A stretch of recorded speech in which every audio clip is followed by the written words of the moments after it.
हमारे खून में रची बसी है जो उस भाषा का उत्सव है। हमारे खून में रची बसी है जो उस भाषा का उत्सव है। अपनी भाषा, अपनी बोली, भारत के गर्वित भाल का उत्सव है।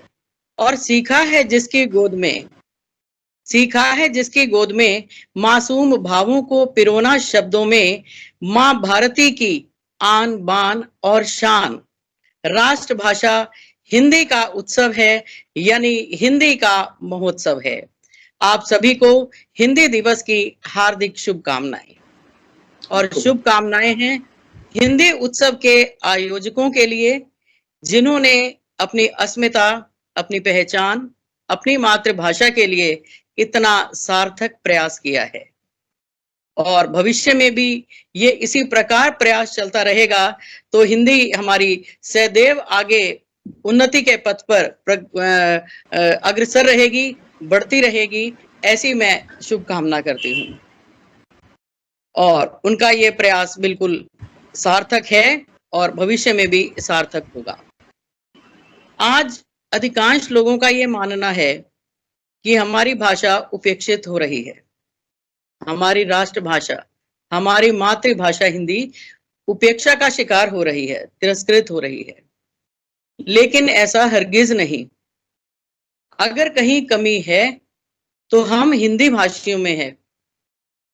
हम ही हीनता का अनुभव करते हैं अपनी भाषा को दूसरों के सामने बोलने में, और विशेषतः विदेशियों के सामने बोलने में।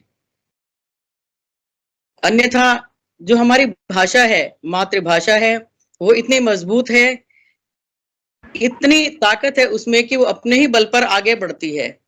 उसे किसी बैसाखी की आवश्यकता नहीं। उसमें प्रभाव है, आकर्षण है, संवर्धन है।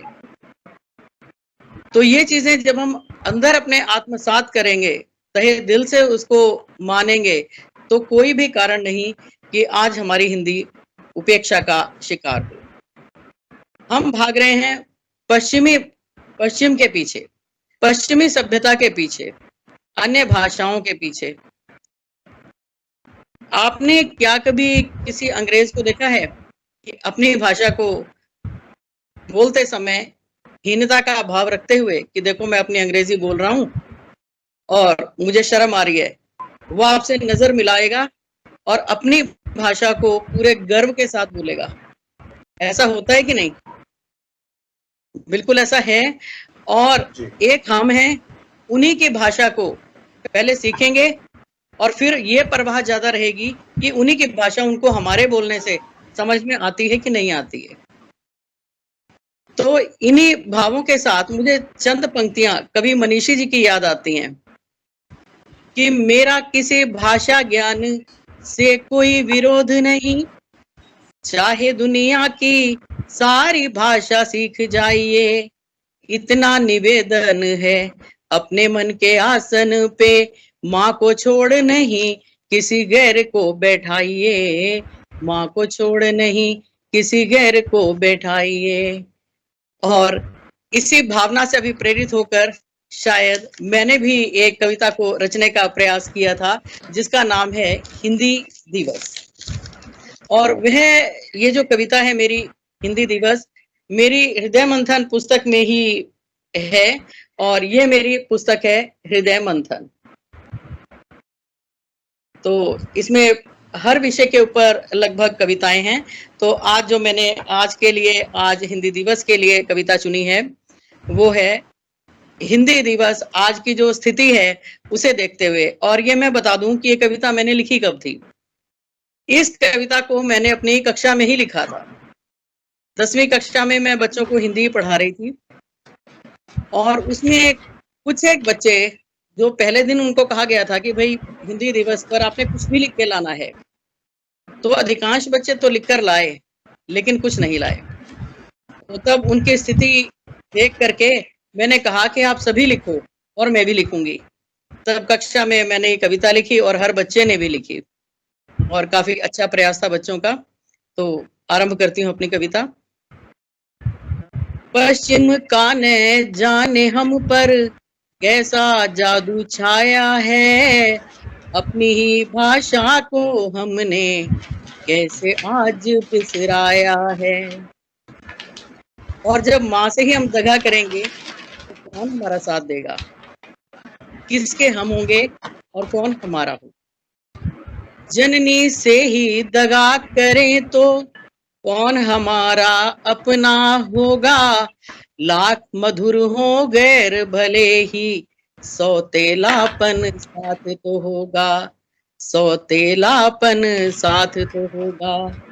और आज ऐसी ही स्थिति है हमारी भावी पीढ़ी की, हमारे छात्र वर्ग की। छात्र बेचारे विवश हैं देखो अंग्रेजी के बोझ के मारे। छात्र बेचारे विवश हैं देखो अंग्रेजी के बोझ के मारे। हिंदी दिवस कब आकर चला गया ये भी ना जाने बेचारे, ये भी ना जाने बेचारे। और कल्पना कीजिए कभी आप विदेश जाएं तो वहां अपना परिचय क्या देंगे। हिंदी हमें बोलनी नहीं है, हिंदुस्तानी खुद को कहना नहीं, अंग्रेजों के सामने जाके खुद को अंग्रेज कह नहीं सकोगे, तो सोचिए स्थिति कैसी होगी। विदेश में भी घर जाओगे तो क्या अपनी पहचान बताओगे। विदेश में भी घर जाओगे तो क्या अपनी पहचान बताओगे।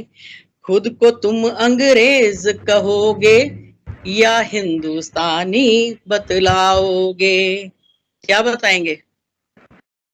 तो हमें सोचना है। मेरा कहने का मतलब बिल्कुल भी नहीं कि हम अंग्रेजी न सीखें, सीखें, आवश्यकता है अपने ज्ञान वर्धन के लिए, धन कमाने के लिए, व्यवसाय के लिए, अपनी रुचि के लिए हम दुनिया की सारी भाषाएं सीख लें, लेकिन मातृभाषा को दरकिनार करके नहीं। मैं नहीं कहती सीखो मत इंग्लिश, सीखो चाहे भाषाएं सारी। मैं नहीं कहती सीखो मत इंग्लिश, सीखो चाहे भाषाएं सारी। निज भाषा का मान रहे बस इसी में होगी शान हमारी, इसी में होगी शान हमारी। तो अपनी मातृभाषा के मान को, सम्मान को हमें बनाए रखना है। और उसके लिए पहले हमें चाहिए अपना पूर्ण विश्वास, आत्मविश्वास। जो हमारा दृढ़ विश्वास है वो सुदृढ़ होना चाहिए। तो कोई कारण नहीं कि हमारी हिंदी पीछे रह जाए। आज भी जगत गुरु कहलाने वाले हमारे देश ने अन्य देशों को इतना ज्ञान दिया है कि जिसका भंडार हमने भर दिया है उनका, और उससे हम खुद ही हम लोग वंचित हैं और हम ही उनके पीछे भाग रहे हैं। तो कहने का तात्पर्य ये नहीं है कि हम भाषाएं ना सीखें, अंग्रेजी ना सीखें, दुनिया भर की सारी भाषाएं सीख लें, लेकिन माँ को दरकिनार करके कदापि नहीं। और मैंने मेरी ही जो कविता की पुस्तक है ये हृदय मंथन, इसमें एक कविता और है, उसके मैं चंद पद आपसे साझा करना चाहूंगी, क्योंकि इतना समय सीमा को देखते हुए शायद इतना समय नहीं है। तो बेटी के प्रति जो है ना मेरी रुचि बहुत ज्यादा है, लगाव है, उन्हीं से रिलेटेड मैंने बहुत सारी कविताएं लिखी हैं। और मेरी जो पहली कविता है वो भी बेटी को ही लेकर है, तो उसके एक दो अंश मैं आपको सुनाना चाहूंगी। बेटे और बेटी दोनों शान परिवार की हैं, पर मन्नतों में मांगे जाते बेटे नहीं बेटियां। बेटे और बेटी दोनों शान परिवार की हैं, पर मन्नतों में मांगे जाते बेटे नहीं बेटियां। कुदरत का ऐसा करिश्मा देखा सृष्टि में कि बचपन से ही समझदार हो जाती हैं बेटियां, बचपन से ही समझदार हो जाती हैं बेटियां। और बहुत छोटी होती है बेटी जब, नन्हे नन्हे पग धर चलती हैं घर में, तो नन्हे नन्हे पग धर चलती हैं घर में, तो खुशियों से भर देती कोना कोना घर का, मीठी किलकारियों से जीत लेती माँ का दिल, लाडली पिता की जान होती हैं बेटियां, लाडली पिता की जान होती हैं बेटियां।